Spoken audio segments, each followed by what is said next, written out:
అభివృద్ధి పేరుతో దేవుడు కొండలకే ఎసరు పెట్టారా? గోరంత అనుమతి తీసుకొని కొండంత కొల్లగొడుతున్నారా?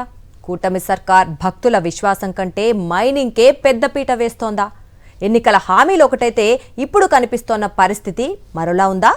అనకాపల్లి జిల్లా యలమంచిలి నియోజకవర్గంలోని పంచదార్ల మైనింగ్ వివాదంపై స్థానికులు వైఎస్ఆర్సీపీ లేవనెత్తుతోన్న ప్రశ్నలు ఇప్పుడు రాజకీయంగానే కాకుండా సామాజికంగానూ చర్చకు దారితీశాయి. అసలు పంచదార్లలో ఏం జరుగుతోంది? ఇదిగో ఇదే పంచదార్ల కొండ అనకాపల్లి జిల్లా యలమంచిలి నియోజకవర్గంలో ఉంది. శతాబ్దాల చరిత్ర కలిగిన ఉమాధర్మలింగేశ్వర స్వామి ఆలయానికి పేరుగాంచిన ప్రాంతం.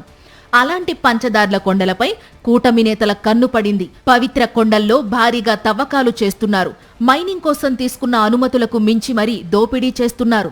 MP CM Ramesh, MLA Sundarapu Vijay Kumar mining దోపిడీతో కొండల స్వరూపం మారిపోతోందని, ప్రకృతి పర్యావరణంతో పాటు భక్తుల మనోభావాలు కూడా దెబ్బతింటున్నాయని స్థానికులు ఆందోళన వ్యక్తం చేస్తున్నారు.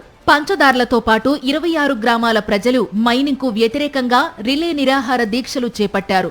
కొండలను వెంటనే నో మైనింగ్ జోన్గా ప్రకటించాలని, ఇప్పటికే ఇచ్చిన మైనింగ్ అనుమతులను రద్దు చేయాలని డిమాండ్ చేస్తున్నారు.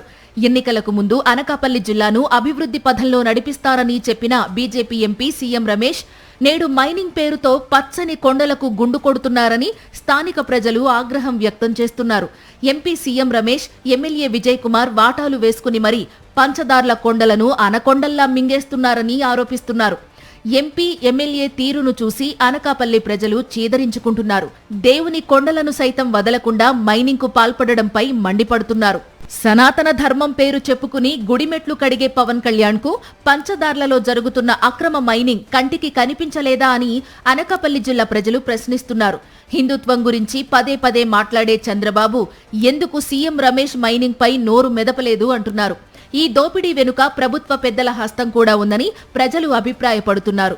దేవుని కొండలను కొల్లగొట్టి 100 కోట్ల అక్రమ సంపాదనలో కింది స్థాయి నుంచి పై స్థాయి వరకు ఎవరు వాటాలు వారికి చేరుతున్నాయి కాబట్టే ఎవరు నోరు మెదపడం లేదన్న విమర్శలు సర్వత్రా వ్యక్తమవుతున్నాయి.